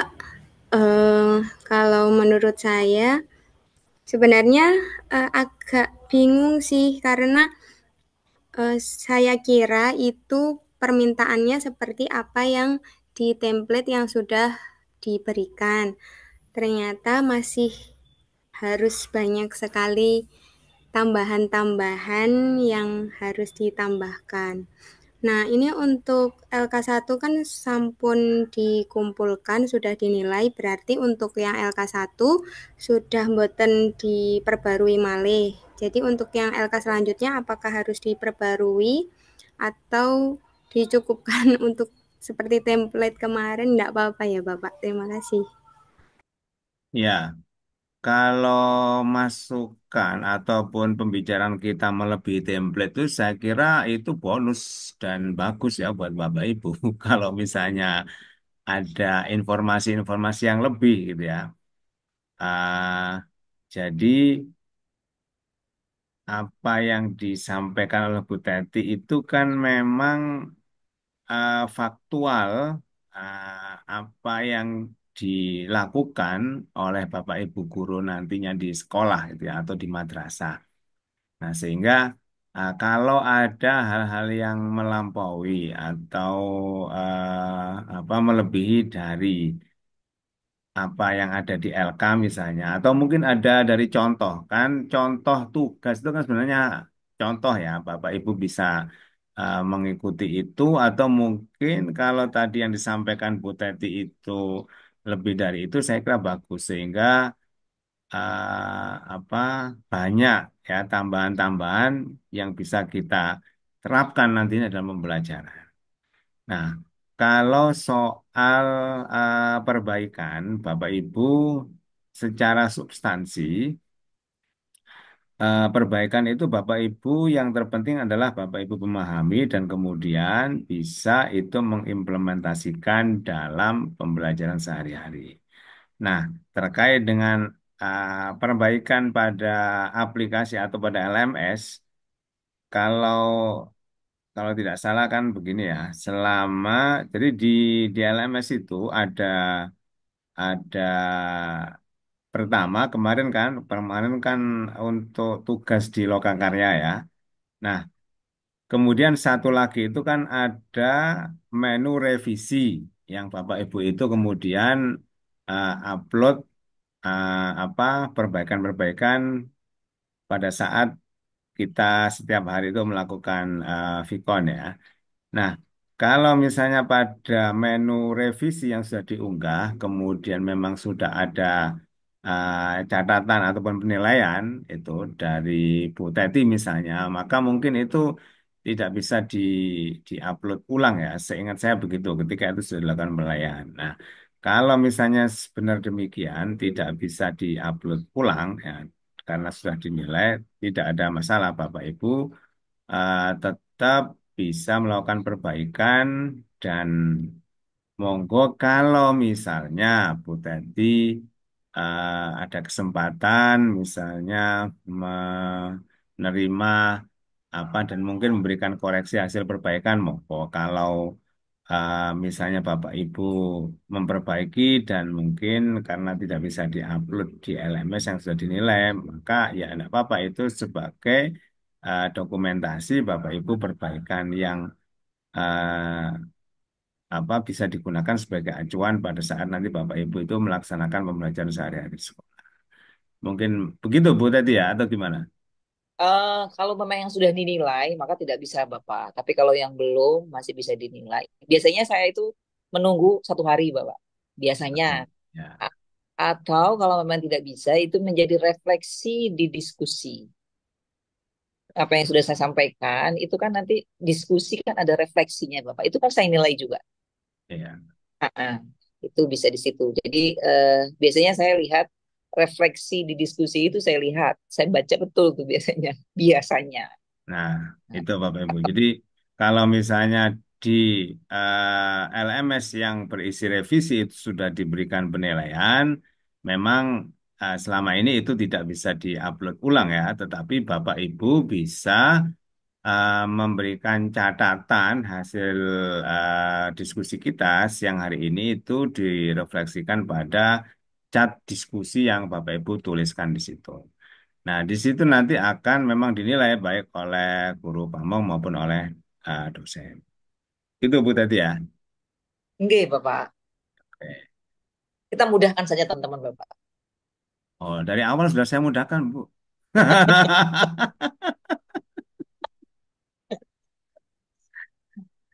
Gitu.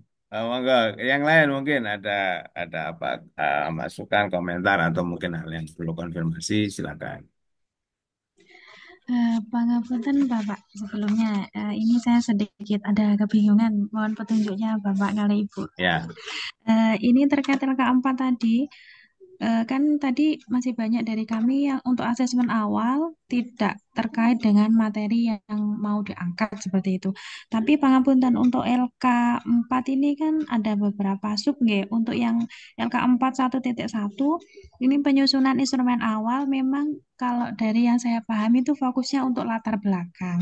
Sedangkan 4.1.2 itu terkait dengan kebutuhan belajar dan juga penguasaan materi. Jadi dalam LK4.1.2 ini kami sudah menyebutkan eh, tentang kesiapan belajar yang kita gali melalui berbagai macam pertanyaan terkait yang pengetahuan awal yang sudah dimiliki siswa. Kemudian kita juga menganalisis gaya belajar mereka, termasuk juga dengan minatnya terkait pembelajaran yang mau kita ajarkan. Atau lebih globalnya tentang PAI-nya seperti itu. Dan bagusnya ke materi yang mau diajarkan. Terus pangapunten, apakah yang dimaksud tentang asesmen awal ini mencakup 4 hal tadi, latar belakang, kesiapan, gaya belajar, dan juga minat, atau memang semuanya harus masuk ke LK 4.11? Jadi tentang di latar belakang itu sudah kita tanyakan sekalian gitu. Kenapa harus dipisah? Pangapunten, agak bingung. ya. Mungkin coba saya lihat, saya buka ininya ya, apa LK-nya ya. Seingat saya itu di salah satu LK di bagian awal itu memang ada kolom yang berisi pertanyaan apa itu pengetahuan awal ya. Jadi memang ada yang pertanyaan terkait dengan latar belakang termasuk minat, hambatan gitu ya. Kemudian ada juga yang terkait dengan kemampuan awal pengetahuan materi yang akan diajarkan. Nah, tadi yang disampaikan Bu Teti tadi kan mungkin yang terkait dengan pengetahuan awal materi yang diajarkan itu yang diduga Bapak Ibu masih kurang mendalam di situ. Nah, ya jadi memang di bagian awal itu Bu Teti ada bagian yang berisi kolom pertanyaan terkait dengan materi pengetahuan. Nah, saya cuma nggak tahu apakah memang di situ Bapak Ibu itu kurang maksimal ya, kurang memperlihatkan atau bagaimana itu. Memang di situ ada bagian yang eh, apa menyediakan pertanyaan terkait dengan pengetahuan awal gitu ya. Sambil coba saya cari, kira-kira begitu Bu Teti. Iya, iya, bisa, bisa, bisa, Pak. Kan kita sama-sama belajar, Pak. Saya coba cari ya.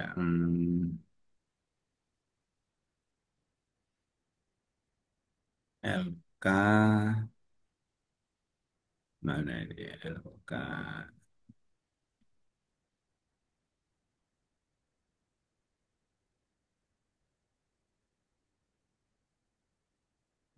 Wah, LK 4 ya Bapak Ibu ya, LK 4. LK 4. Mudah-mudahan ada di sini ya. LK 4.1. LK 4.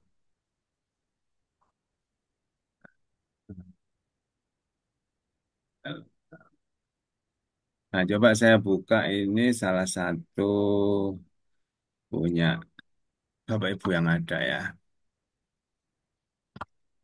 Ini saya coba share di sini.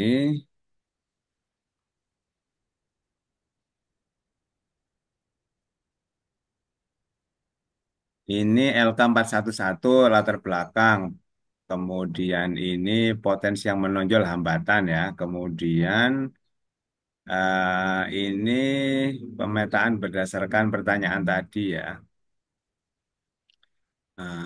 Kemudian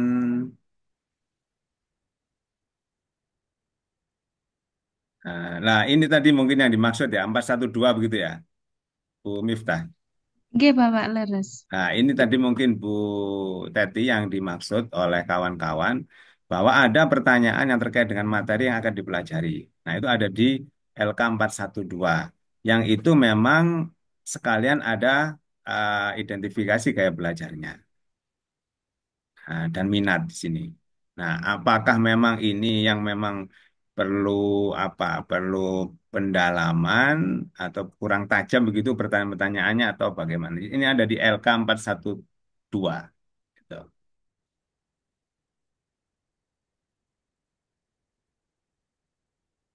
Hmm, berarti ada ini ya, ada dua berarti ya.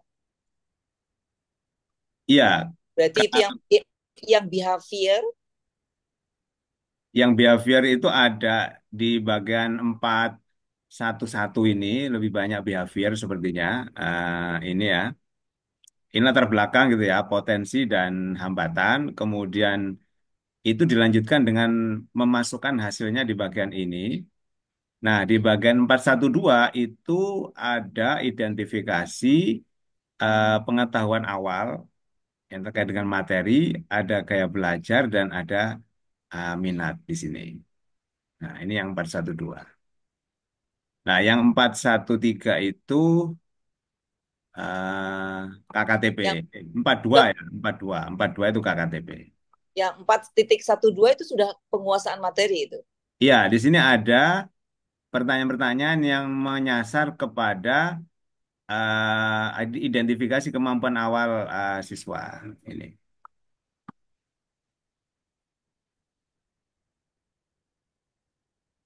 Berarti ada dua ya, ada dua. Yang satu secara umum, yang satu sudah masuk penguasaan materi. Ya, ya, betul. Yang di 412 ini yang masuk kepada penguasaan materi. Berarti betul, Pak. Berarti betul kan? Ya, Teman-teman ngitnya yang behavior behavior yang secara garis umum, saya mengoreksi yang 4.1.2. Kebutuhan penguasaan materi kan? ya ini. Pemetaan kebutuhan adalah penguasaan materi. Gaya belajar nyata. Ini Ya, sudah gaya belajar. jadi di bagian ini di 412 itu ada yang terkait dengan pengetahuan, ada yang terkait dengan gaya belajar, ada yang terkait dengan minat ini. Ya, oke. Tapi gaya belajar itu apakah di setiap pertemuan akan ditanyakan? Kan berarti di awal saja tuh Pak. Oh, betul ya, itu di awal aja, betul. Di awal, Ya, hanya ya, di awal. betul ya, di awal Berarti aja. hanya satu kali yang untuk gaya belajar dan behavior itu berarti kan hanya satu kali Ya, selama proses dalam satu betul. semester. Ya. Ya, jadi karena mungkin ini kan LK-nya itu eh, apa satu kali memang ya. Jadi Bapak Ibu bahwa yang dilakukan oleh Bapak Ibu untuk bertanya tentang latar belakang, hambatan, kayak belajar itu memang satu kali ya. Nah, sedangkan yang pertanyaan mengidentifikasi kemampuan awal itu memang pada setiap materi yang akan dipelajari gitu Bu tadi ya. Ya, itu. Gitu. Ya. Dan biasanya kalau behavior itu, Pak, itu kalau di tempat saya itu hanya fokus di satu kali pertemuan dan itu pun yang melakukan adalah biasanya BK. Ah Jadi kita ya, hanya minta data dari BK saja. betul, betul ya, ya. Biasanya begitu, Ya, ya. Jadi ya. kita sudah punya data semua ke BK. Betul, betul Nah, sekali. Jadi, kenapa saya lebih fokuskan ke pelajaran? Karena kita pelajarannya PAI. nah Seperti ya, itu. Dan biasanya itu BK sudah melakukan di awal masuk itu BK sudah melakukan itu ya, biasanya. ya. Iya, memang jadi eh, di materi lokakarya ini sepertinya Bapak Ibu itu diperkenalkan dengan semua hal ya, termasuk asesmen gaya belajar, kemudian minat dan potensi dan hambatan, yang itu eh, pada umumnya memang itu dilakukan oleh katakanlah kalau di SMP itu ada petugas BK ya. Nah, tapi paling tidak mungkin Bapak Ibu mengetahui bahwa ada asesmen awal juga yang terkait dengan itu. Dan itu satu kali aja pada saat mungkin barangkali bisa setiap pada saat anak masuk itu kan ya, masuk pertama kali Bu Teti ya, sebagai siswa Ya, baru itu kelas ya. 7. Ya. Nah, itu. Nah, jadi kalau misalnya Bapak Ibu sudah menuliskan di bagian 412 tadi ya, yang terkait dengan pertanyaan identifikasi kemampuan awal, ya berarti Bapak Ibu sudah melakukan itu ya, terkait dengan pemetaan kemampuan pengetahuan terkait yang akan dipelajari. Hanya saja memang di situ gabung jadi satu, ada kayak belajar, ada minat gitu. Gitu. Berarti yang dilakukan dituliskan oleh Bapak Ibu di bagian tadi itu sudah mengarah kepada untuk mengetahui kemampuan awal anak-anak terkait dengan materi Bu tadi ya. Kalau saya pemahaman saya begitu. Kalau saya, kenapa saya fokus ke materi karena eh, di sekolah saya data itu sudah ada ketika Ya, anak itu di awal ya, seperti itu. ya. Saya tak saja. Makanya saya lebih menitik beratkan kepada asesmen awal proses pembelajaran materi yang akan kita ajar. Kalau saya fokusnya ke situ. Oke. Ya, Begitu jadi Bapak. ya. Jadi gitu ya Bu Miftahul dan Bapak Ibu semuanya. Bapak Ibu sudah melakukan identifikasi kemampuan awal terkait dengan materi ya. Cuman memang di situ ada banyak identifikasi hal lain ya, seperti perilaku anak, potensi anak di luar materi yang akan dipelajari. Ya, jadi eh, di sekolah mungkin bagian ini sudah diambil oleh BK ya. Nah, Bapak Ibu, kalau memang itu sudah ada datanya, maka Bapak Ibu bisa memanfaatkan itu dengan mengambil data dari BK. Cuman ini perlu disampaikan, perlu Bapak Ibu lakukan juga sebagai informasi bahwa memang ada data-data itu yang perlu digunakan dalam rangka untuk mengetahui bagaimana apa ini kondisi anak ya. Tidak hanya pada materi awal yang sudah dia kuasai atau belum, tetapi juga bagaimana latar belakang. Begitu Bu Teti ya. Nggih, Bapak. Dan ini memang hanya di PPGPAI saja, Pak. Kalau yang lain apa lain nggak ada, nggak ada bahas KSP, nggak ada. Oh, Ada teman-teman, mantap lu PAI. Wah, luar biasa ini PAI berarti. semua bahas dari awal-awal. Termasuk ini ya, modul P5 juga itu, Bu Tati ya. PAI termasuk lengkap dan banyak tugasnya. Oke, siap. Oke, itu Bapak Ibu, monggo kalau ada yang lain. Mohon izin Bapak mau bertanya Ya, silakan. terkait kolom diskusi Bapak. Kan tadi em, kalau pemahaman saya kan diskusi itu nantinya diisi eh, review hari ini seperti itu toh, Pak, sesuai reviewnya. Nah, kemarin di LK1 sebagian dari kami itu ada beberapa yang sudah mengisi kolom diskusi, tapi tidak sesuai dengan review hari ini seperti itu. Nah, itu bagaimana? Apakah kita harus mengisi lagi atau bagaimana? Kan itu ada penilaiannya seperti itu. Terima kasih. Ya, jadi hari ini ada instruksi diskusi yang Bapak itu bisa isi. Ya, yang dinilai adalah instruksi diskusi hari ini, besok, dan lusa. Maka yang wajib diisi adalah hari ini, besok, dan lusa. Karena itu akan dinilai. Apa yang diisikan? Ya tadi, apa yang kita perbincangkan, masukan-masukan hari ini itu yang Bapak Ibu isikan di situ. Begitu, Bu Nurfani. Ya, berarti ya kalau kita yang sudah isi kemarin enggak apa ya, Pak? Gimana, Bu? Kan kemarin itu waktu kita mengerjakan LK1 itu kita nggak paham kalau ternyata diskusi itu harus diisinya waktu review. Jadi kita sudah mengisinya itu tentang ya ada yang bertanya, ada yang pengalaman kita mempelajari apa tugas LK1 seperti itu, Bapak. Oh Itu ya, apakah ya dibiarkan saja? kalau yang kemarin itu memang Bapak Ibu mengisi tapi tidak dinilai. Nah, kan gitu. Nah, yang sekarang ini memang ada penilaian. Apa yang diisikan? Ya, hasil diskusi atau refleksi kita membahas tentang LK1 sampai 4 hari ini. Itu ya. Kalau yang kemarin itu Bapak Ibu mengisi, ya tidak apa-apa diisi. Cuman memang tidak ada penilaian di situ. Ya. Nah, yang wajib diisi itu yang saat hari ini, besok, dan lusa, dan itu memang ada penilaian. Begitu, Bu Nurfani, Bapak Ibu semuanya, sudah bisa dipahami ya. Yang diisikan apa? Yang diisikan refleksi kita pembahasan hari ini, LK1 sampai 4.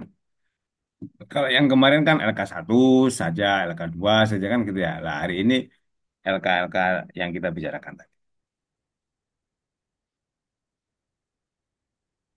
Oke, sudah jelas Bu Nurfani ya? Oke, Bapak, terima kasih. Oke, Satu lagi Bapak boleh? nah, silakan. Eh, terkait yang LK2 tadi, Bu Teti, kan yang LK2 kita kemarin itu menuliskannya hanya materinya saja pada kolom-kolom yang faktual, metakognisi itu.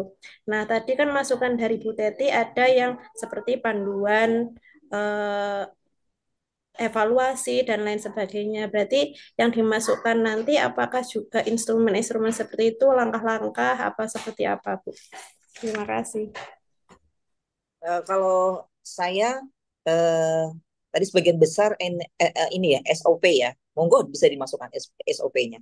Jadi sesuai tadi koreksian yang saya bila ingin dikoreksi sebelum saya nilai, monggo ditambahkan sedikit itu Pak Mas, ada SOP.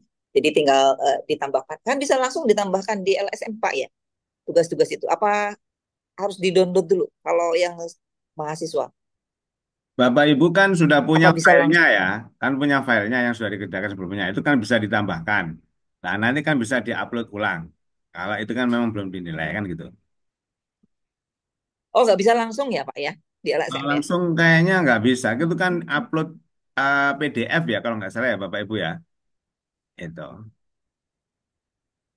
Atau yang dimaksud kalau ditambahkan di diskusi ya bisa, tapi kalau yang di tugas kan nggak bisa, Bu. Kan yang di tugas itu uploadnya PDF. Oh, nggak bisa ya. Ya, beda dengan yang apa itu, tapi kayaknya sama tapi yang waktu resume dulu sih kayaknya mungkin bisa ya, tapi kan kalau resume kan sudah selesai ya, sudah ketika review kan tidak ada. Jadi Bapak Ibu yang masih punya filenya itu ditambahkan di situ, lah nanti diupload ulang, nah, gitu. Sepertinya begitu kayaknya. Atau kadang ada juga begini Bu Teti ya, kalau misalnya ah, katakanlah di LMS itu sudah terkunci karena sudah dinilai dan Bapak Ibu ingin mendapatkan apa koreksi ulang, maka mungkin bisa juga Revisi, ya direvisi. revisi gitu ya. Jadi Bapak Ibu itu bisa mengirim entah itu melalui file langsung atau mungkin ada di link yang dikirim ke Bu Teti mungkin dilihat lah mungkin begitu kalau misalnya apa perlu di dikirim ya karena LMS yang tidak bisa menyimpan ulang itu bisa juga seperti itu. Direvisi bisa itu, Pak. Kayaknya masih banyak yang belum mengisi revisi kok. Masih bisa itu. Oh ya ya kalau kalau direvisi belum diisi ya berarti bisa diupload di situ Bapak Ibu ya.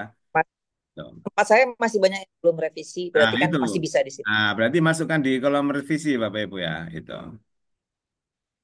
Jadi kalau kalau di revisi itu belum terisi maka Bapak Ibu bisa lakukan perbaikan hari ini kemudian nanti diupload sehingga besok bisa dicek ulang oleh Bu Teti Husseati.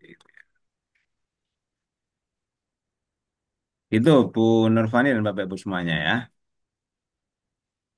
Oke, Bapak, terima kasih. Monggo kalau masih ada yang mau disampaikan. Pak Wildan,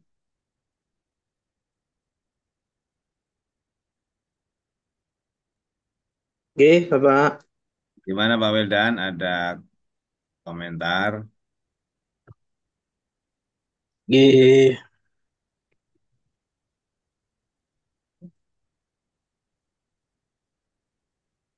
sementara tidak, Bapak. Masih mengikuti. Oke, siap. Pak Abdullah Hasan,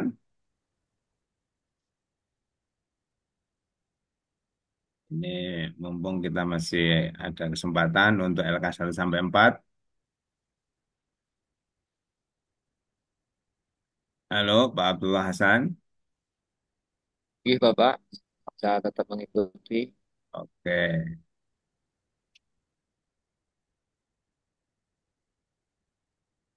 Bu Afifah, ada yang mau disampaikan? Sementara belum, Bapak. Bu Luluatul Hamidatin.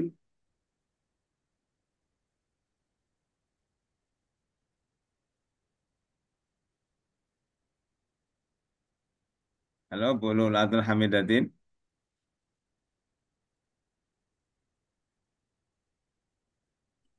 Bu Roiha.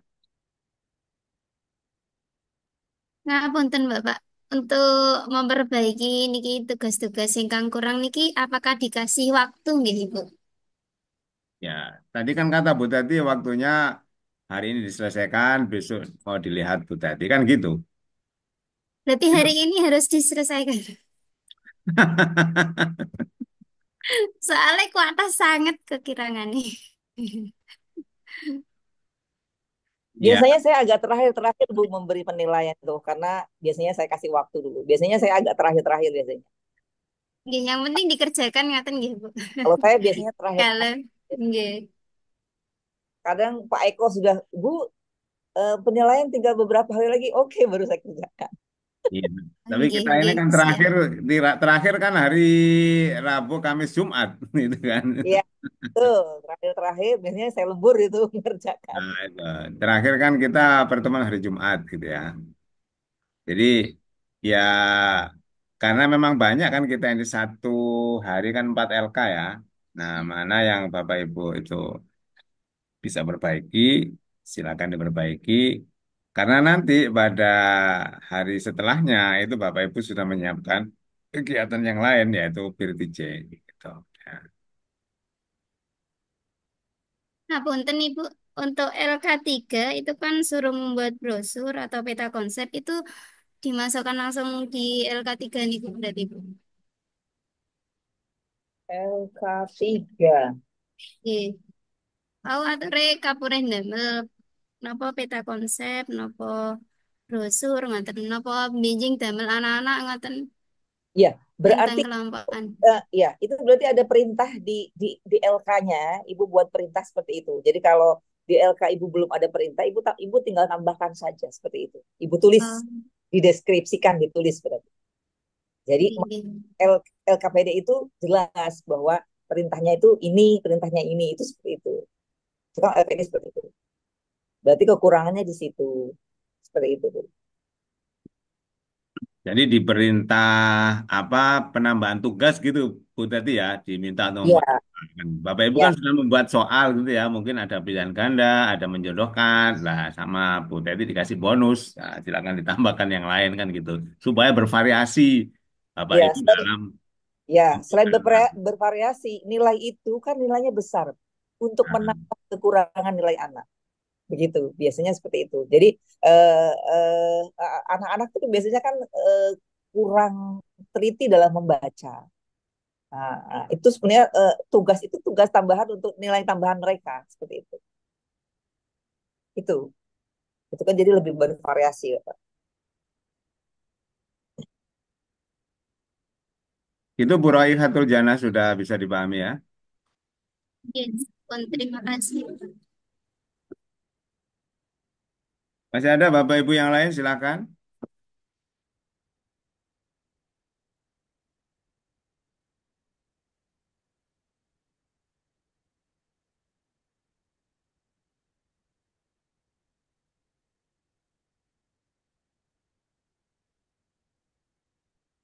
Apa sudah cukup untuk hari ini?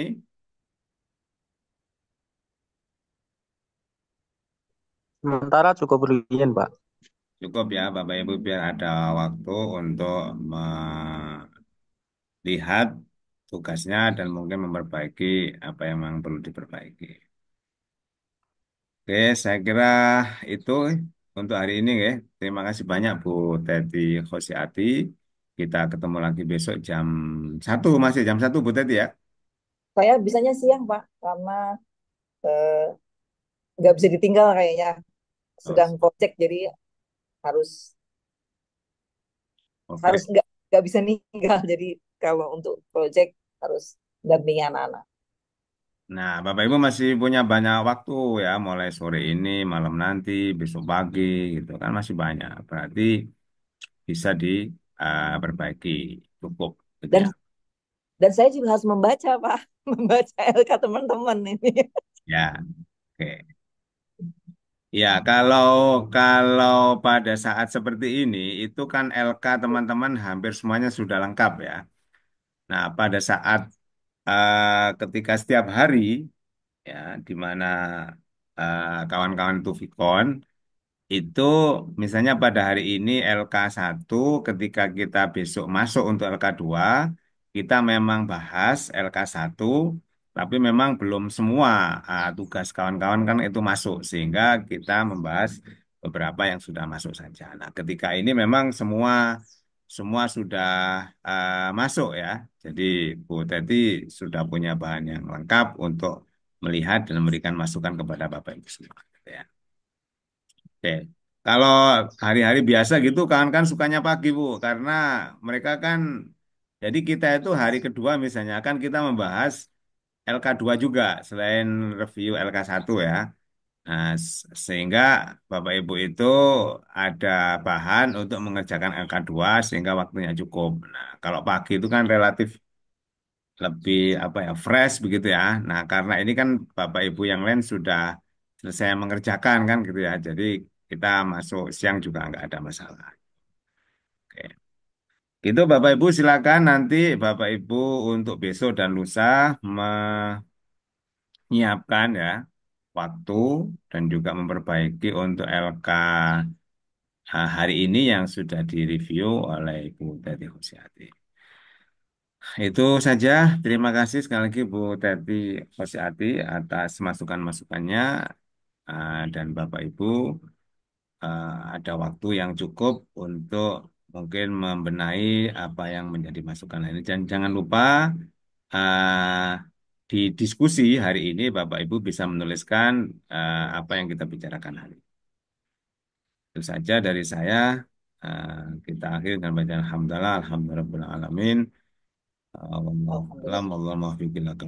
Wassalamualaikum warahmatullahi wabarakatuh. Waalaikumsalam. Warahmatullahi Waalaikumsalam. wabarakatuh. Terima kasih, Bu. Terima kasih, Bu. Terima kasih Wabarakatuh. Terima kasih, Bu. semuanya. Mohon maaf bila saya ada salah. Iya, sama-sama. Sami-sami, Bu. Saya mohon pamit. Assalamualaikum.